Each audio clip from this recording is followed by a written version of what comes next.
자해의 원인 및 전염성과 중독성의 이해. 안녕하세요. 저는 제주도교육청 학생건강증진센터의 양수진입니다. 이번 시간에는 자해의 원인 및 전염성과 중독성의 이해에 대해서 알아보겠습니다. 수업에 들어가기 전에 A군의 상담 선생님의 이야기를 먼저 살펴보고 오겠습니다. 함께 보실까요?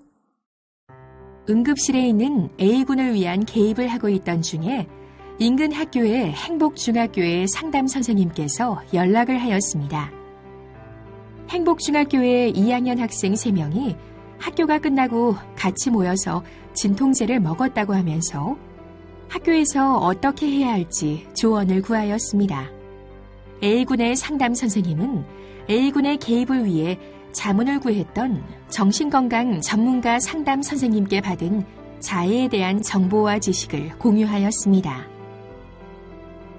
자해 행동은 자살 사고와 자살 행동에 이르도록 하는 자살의 주요 위험 요인입니다. 무엇보다 청소년들은 이를 조절하는 힘이 충분히 발달되지 않은 상태이기 때문에 더욱 위험합니다. 이번 시간에는 외국의 연구와 함께 국내의 자료를 포함한 현재까지의 자해에 관한 정의와 현황에 대해 살펴보도록 하겠습니다. 체크. 여러분의 학습 정도를 미리 점검해 보겠습니다. 문제를 잘 읽고 맞으면 O, 틀리면 X를 선택하세요.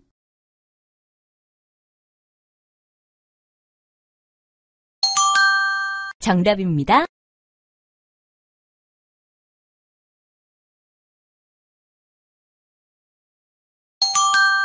정답입니다.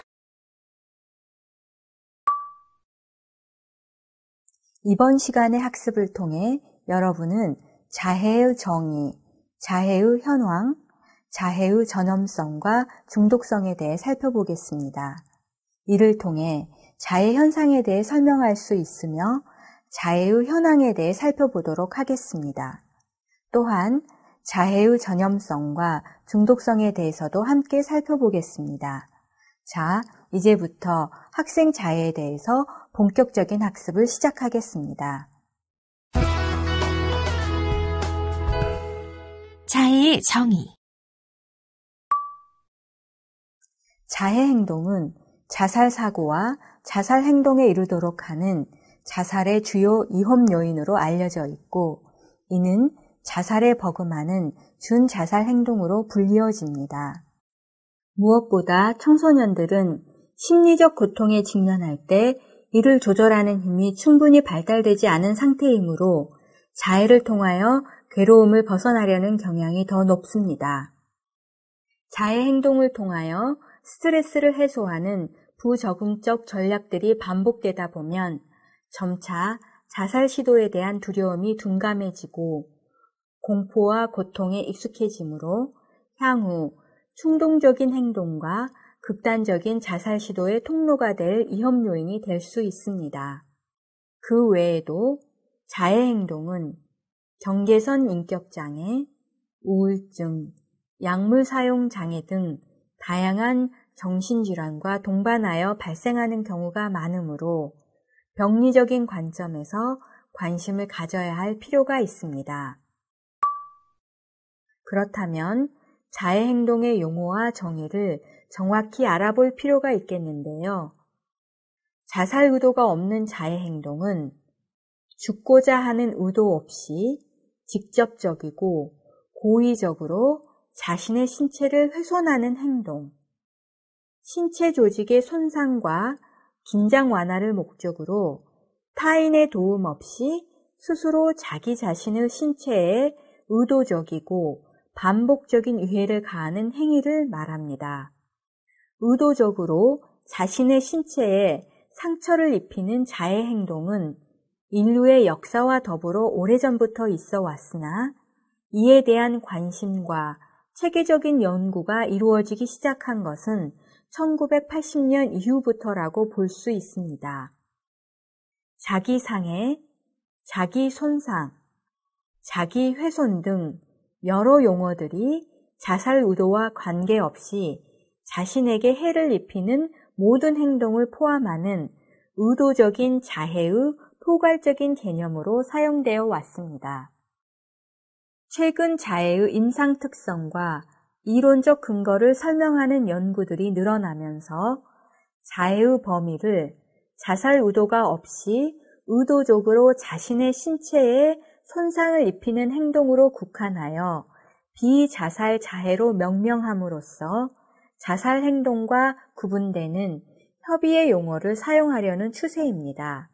그렇지만 현재에도 자살과 자해의 의미가 포함된 용어들이 혼용되어 사용되고 있고, 자살 의도 파악은 상당 부분 자해자 개인 보고에 따라 결정되는데, 당사자가 자살 의도에 대한 양가적인 마음이 있을 때에는 자살 의도가 전혀 없는 상태라고 정확하게 평가하기 어렵기 때문에 자해 행동과 자살을 명확히 구분하여 평가하는 데 어려움이 있습니다.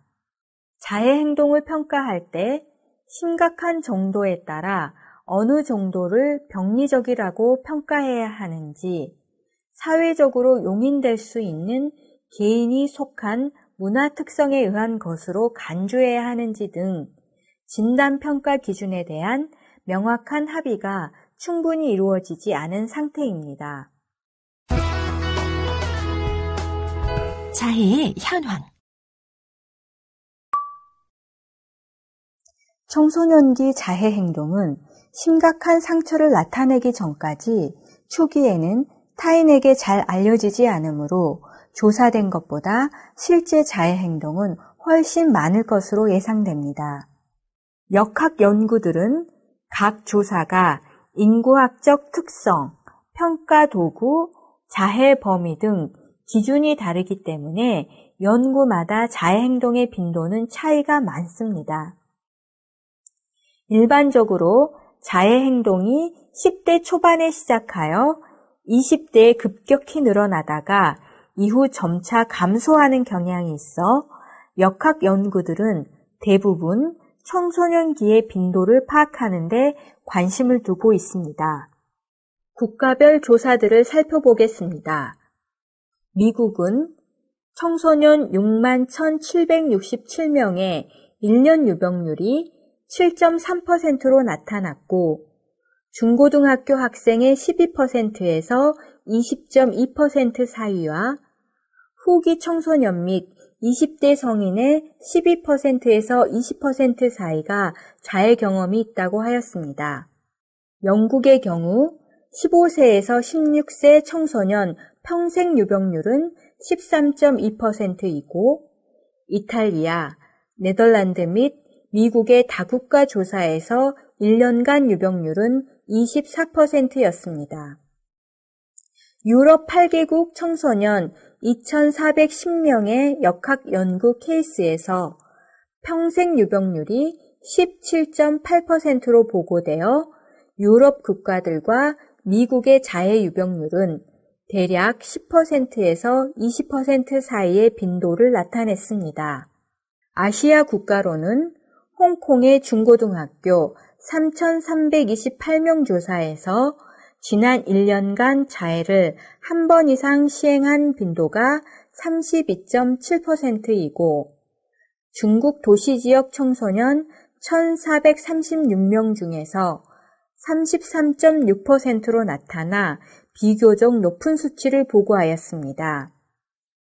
성인 평생 유병률 4%와 비교를 하면 청소년기의 자해 행동은 성인보다 3배 이상 높은 빈도를 나타낸다고 하겠습니다. 국내의 연구에서는 2013년 용인시 청소년 상담복지센터의 자해행동 조사에서 용인시 중고등학생 5,125명의 설문 평가 결과 응답자의 33.2%가 자해행동을 경험한 것으로 나타났습니다. 자해의 유형은 칼로 베거나 긋는 행동이 가장 흔하고, 화상 입히기, 핥히기, 신체 부위 때리기, 상처 난 곳 치료를 방해하기, 머리카락 뽑기, 독극물이나 이물질의 섭취 등 다양하게 나타났습니다. 자해 행동이 다양한 정신병리와 공존한다는 것은 오래전부터 알려져 왔으나 정신의학 진단체계에서는 자해 행동을 소수의 정신질환에서 주증상 또는 동반증상으로만 포함시켜 왔습니다. 2013년 5월 개정된 미국 정신의학회에서 편찬한 정신장애의 진단과 통계 편란 5편에서 자해 행동은 최초로 공식적인 비자살적 자해 행동으로 등재되었고 더 연구가 필요한 상태로 분류되어 향후 독립된 병리 진단으로의 가능성을 열었습니다. 체크 포인트. 미국 정신의학회의 정신장애의 진단 및 통계 편람 DSM-5에 의하면 자해 행동은 첫째, 부정적인 감정이나 생각으로부터 벗어나고 둘째, 대인관계 어려움을 해결하며 셋째, 긍정적인 기분을 얻기 위한 동기가 있다고 하였습니다. 그리고 자해 행동을 하는 순간이나 자해 행동 즉시 반응을 얻게 되면 점차 반복하여 자해로 문제를 해결하려는 의존적인 성향을 나타내게 되는 심리기전 특성이 있다고 하였습니다. 청소년기 자해 행동의 발생 기전은 개인의 심리 생물학적 취약성, 환경 및 유발 요인과 습관화를 유도하는 주변 환경 등 여러 상황 등을 발달학적 관점에서 고려해야 하는데요. 먼저 중추신경계 발달 관점에서 살펴볼 수 있습니다. 중추신경계 발달 관점에서 청소년 시기는 감정 처리에 관여하는 변연계가 활성화되어 있는 반면 통제력과 관련된 전전두엽의 발달은 늦게 성숙되므로 감정 조절에 특히 취약한 특성을 나타냅니다. 따라서 스트레스 상황에 부딪히면 부정적인 감정을 더 강하고 길게 경험하게 되고 이러한 통제가 어려운 강한 감정으로부터 도피하기 위한 전략으로 자해 행동이 더 쉽게 나타날 수 있습니다. 자해 행동의 뇌 영상 연구에서 감정을 유발하는 자해 행동 사진을 보였을 때 자해 행동 청소년은 편도핵과 해마가 과활성 반응을 나타내는 결과를 보여 이들이 스트레스 반응과 괴로운 감정의 기억에 취약하다는 것을 시사합니다. 또 하나는 청소년의 또래 문화 특성도 자해 행동을 강화하는 요인으로 설명할 수 있습니다. 부모와 권위자로부터 벗어나 독립적인 자아상을 획득하는 시기의 청소년에게 또래 집단 문화는 새로운 자아상을 실행하는 데 중요합니다. 또래들로부터 외모, 집단 내 주의를 얻고 멋지게 보이고 싶은 마음이 오히려 심한 고통의 흔적을 의미하는 자해가 또래들에게는 잘 받아들여지고 동정을 받을 수 있다는 점에서 긍정적인 강화 역할을 합니다. 국내의 연구 중 청소년 자해 행동에 미치는 스트레스와 통제 가능성 연구에서 처벌 민감성과 강화 민감성이 높은 청소년에서 자해 행동이 늘어나는 경향이 있고 불안감이 예측될 때 자해 행동이 유발된다고 합니다. 또한 성별에 따라 자해 행동 유형에 차이가 있으므로 평가에 고려해야 한다고 합니다. 자해 행동이 청소년기 발달에 미치는 영향들은 정서적 괴로움을 줄이는 효과는 일시적이고 장기적으로는 죄책감과 수치심 및 더 복잡한 감정 상태를 유발할 수 있습니다. 대인관계에서도 초기에는 또래의 지지를 받을 수 있으나 점차 부정적인 평판을 받을 가능성이 높아지며 신체 감염 및 흉터로 건강에 문제가 야기될 수 있는 등 여러 측면에서 부정적으로 작용합니다. 이번에는 자해 행동과 관련된 특성들을 살펴보겠습니다. 먼저 자해의 방법인데요. 자해는 다양한 방법을 사용하여 나타납니다. 의도적으로 피부를 깎아내거나 베어내기, 피하 조직에 찰과상을 내기, 화상을 입히기, 스스로를 다치게 하기 위해 물건이나 자신을 치거나 때리기, 피부 아래에 물건 등을 받기 등이 가장 많고 그 외에 개인이 자신을 다치게 하는 많은 방법을 사용합니다. 자해는 신체의 어떤 부위에도 행해질 수 있으나 즉시 닿기 쉬운 팔, 손, 손목, 복부, 그리고 허벅지 부위가 흔하고 여러 부분의 자해 방법 등을 동시에 사용하는 편입니다. 자해로 인한 신체 손상 정도는 얕은 상처에서부터 지속적인 신체의 변형과 수술 치료를 요하는 심각한 상처까지 다양한데요. 병원 치료를 받지 않은 지역사회 대상자들도 대부분 중등도 이상 심각한 손상을 보고하고 있습니다. 자해 행동 횟수는 연구마다 조사상의 특성에 의한 차이가 있습니다. 지역사회나 학교 청소년과 성인들은 대부분 평생 10회 이내로 적은 횟수를 보이는 반면 정신과 병동 입원 환자들은 지난 1년간 평균 50회 이상으로 높게 나타났습니다. 녹등이 실시간에 기록이 가능한 생태학적 순간 평가 도구를 사용하여 지난 2주 이내에 자해 행동이 있었던 청소년 30명을 대상으로 2주간 자해 생각과 행동, 자살 생각과 행동 등을 조사한 결과는 어땠을까요? 일주일에 평균 5번 자해 생각이 있고 1.6번 행동으로 옮기며 자해 생각은 30분 이내에 사라진다고 하였습니다. 자살 생각은 일주일에 1.1회로 낮은 빈도를 나타내지만 자해의 경우보다 더 길게 생각이 지속되는 경향이 있다고 하였습니다. 자해 행동의 남녀 차이는 어떠할까요? 자해 행동을 하는 사람에게 한 가지 특정한 유형은 없습니다. 성별 특성은 여성에게 더 빈번하다고 알려져 있으나 연구에 따라 차이가 없다는 보고도 있습니다. 그렇지만 시작 시점의 나이, 자해 행동을 하는 기간, 그리고 자해 행동을 하는 수단에서 남녀의 차이가 있습니다. 연구 결과 여성들은 더 이른 나이에 더 길게 자해 행동을 하며 칼로 베는 것과 주먹으로 치는 방법을 사용하는 경향이 있습니다. 남성들은 다른 사람들이 있는 장소에서 자해 행동을 하거나 다른 사람들이 자신을 해치도록 두는 것 등 사회적 요소와 연관된 경우가 흔한데요. 술이나 약물에 취한 상태에서 자해 행동을 하는 경우가 많고 자해 방법이 더 심각하고 화상이나 구타가 많습니다. 자해의 전염성과 중독성. 이번에는 자해 행동의 경과를 알아볼까요? 청소년기 자해 행동은 보통 한두 번의 적은 횟수로 하는 경우가 많고 성인기에 이르며 감소하는 경향이 있습니다.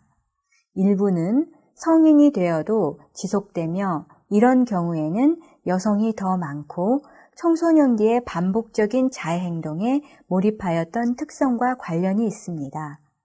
자해 행동은 죄책감과 수치심, 또래의 놀림, 부모의 걱정과 과보호 및 신체적 손상으로 인한 염증과 흉터 등 많은 문제가 동반됩니다. 청소년들은 마음이 진정된 후에 자해를 반복하지 않으려 하지만 격렬한 감정에 휩싸일 때 이를 피하기 위하여 자해를 하려는 충동을 이겨내기 어려워 습관적으로 자해를 하는 경향이 나타납니다. 그럼 자해 행동과 자살의 연관성 연구를 종합해 보겠습니다. 종단 연구 및 장기 추적 연구에서 자해 행동 청소년들이 자살 시도가 많고 향후 자살 행동 위험이 증가하며 우울증 청소년을 6개월 추적 조사하였을 때 자해 행동이 있는 경우 자살 시도의 가장 강력한 예측인자로 나타났습니다. 청소년 및 성인 자살 사망자의 후향적 조사 분석에서 청소년 초기에 자해 행동이 자주 나타나므로 자해가 향후 자살 행동의 강력한 예측인자임을 알 수 있습니다.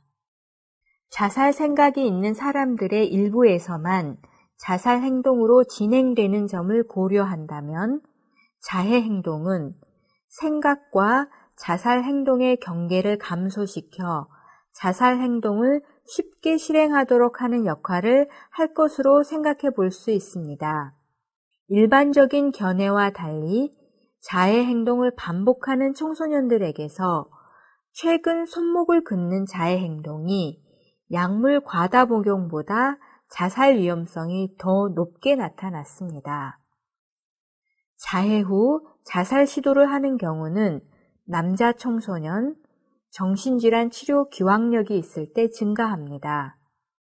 하지만 뚜렷한 행동장애나 정서 문제가 나타나지 않더라도 자해 청소년들에서 자살 위험성 평가는 반드시 포함시켜야 합니다. 그렇다면 자해 행동은 전염되는 것일까요?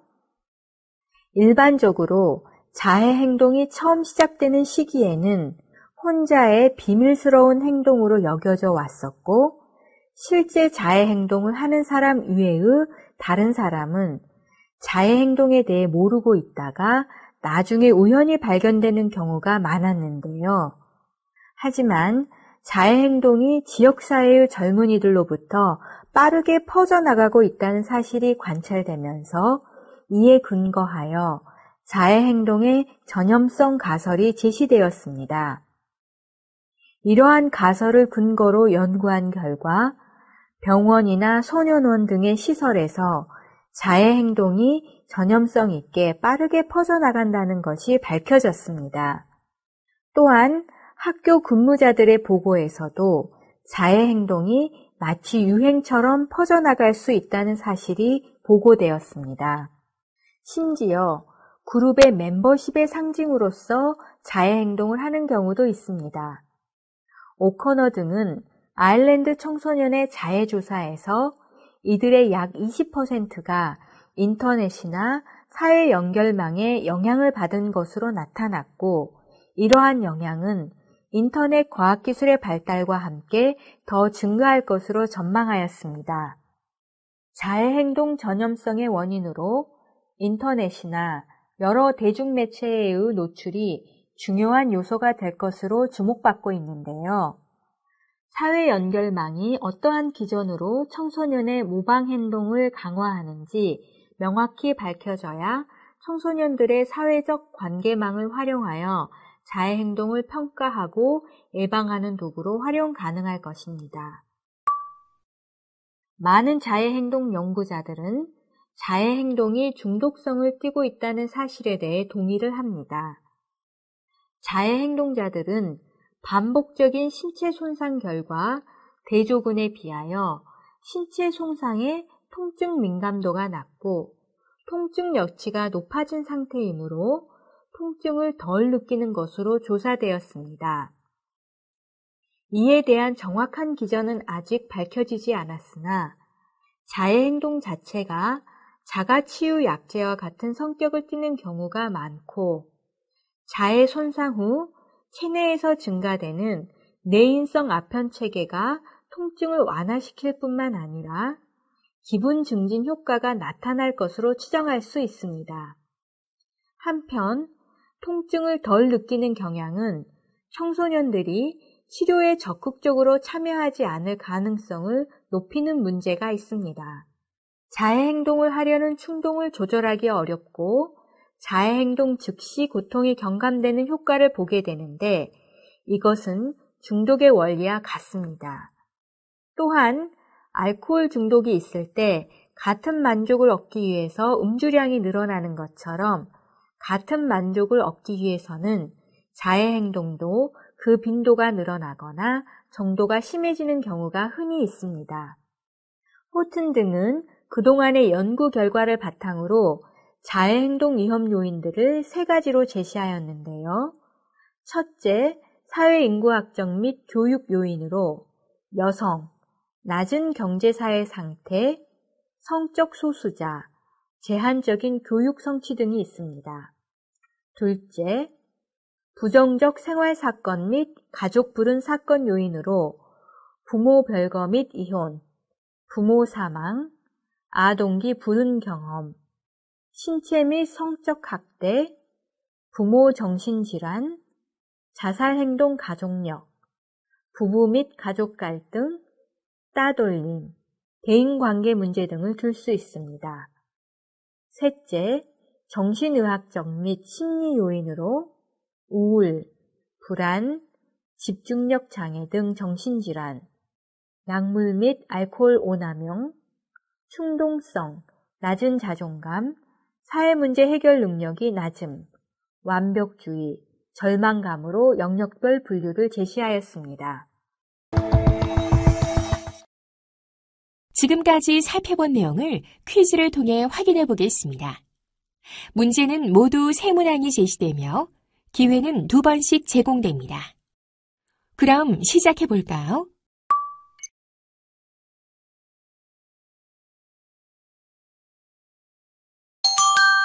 정답입니다.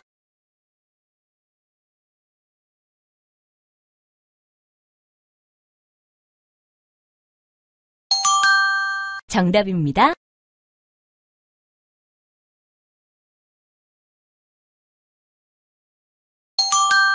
정답입니다.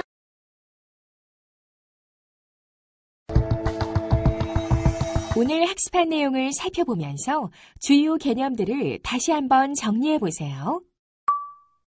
먼저 자해의 정의에 대해 학습했는데요. 자해 행동 개입의 필요성은 무엇보다 청소년들은 심리적 고통에 직면할 때 이를 조절하는 힘이 충분히 발달되지 않은 상태이므로 자해를 통하여 괴로움을 벗어나려는 경향이 더 높습니다. 자해 행동을 통하여 스트레스를 해소하는 부적응적 전략들이 반복되다 보면 점차 자살에 대한 두려움이 둔감해지고 공포와 고통에 익숙해지므로 향후 충동적인 행동과 극단적인 자살 시도의 통로가 될 위험 요인이 될 수 있습니다. 자해 행동의 용어와 정의를 살펴보면 자살 의도가 없는 자해 행동은 죽고자 하는 의도 없이 직접적이고 고의적으로 자신의 신체를 훼손하는 행동, 신체 조직의 손상과 긴장 완화를 목적으로 타인의 도움 없이 스스로 자기 자신의 신체에 의도적이고 반복적인 위해를 가하는 행위를 말합니다. 자해의 현황에서 먼저 자해 행동의 현황에 대해 알아봤는데요. 일반적으로 자해 행동이 10대 초반에 시작하여 20대에 급격히 늘어나다가 이후 점차 감소하는 경향이 있어 역학 연구들은 대부분 청소년기의 빈도를 파악하는 데 관심을 두고 있습니다. 국내의 연구에서는 2013년 용인시 청소년 상담복지센터의 자해행동 조사에서 용인시 중고등학생 5,125명의 설문평가 결과 응답자의 33.2%가 자해행동을 경험한 것으로 나타났습니다. 자해의 유형은 칼로 베거나 긋는 행동이 가장 흔하고 화상 입히기, 할퀴기, 신체 부위 때리기, 상처난 곳 치료를 방해하기, 머리카락 뽑기, 독극물이나 이물질의 섭취 등 다양하게 나타났습니다. 자해행동의 정신의학적 진단을 보면 2013년 5월 개정된 미국 정신의학회에서 편찬한 정신장애의 진단과 통계 편람 5편에서 자해행동은 최초로 공식적인 비자살적 자해행동으로 등재되었고 더 연구가 필요한 상태로 분류되어 향후 독립된 병리 진단으로의 가능성을 열었습니다.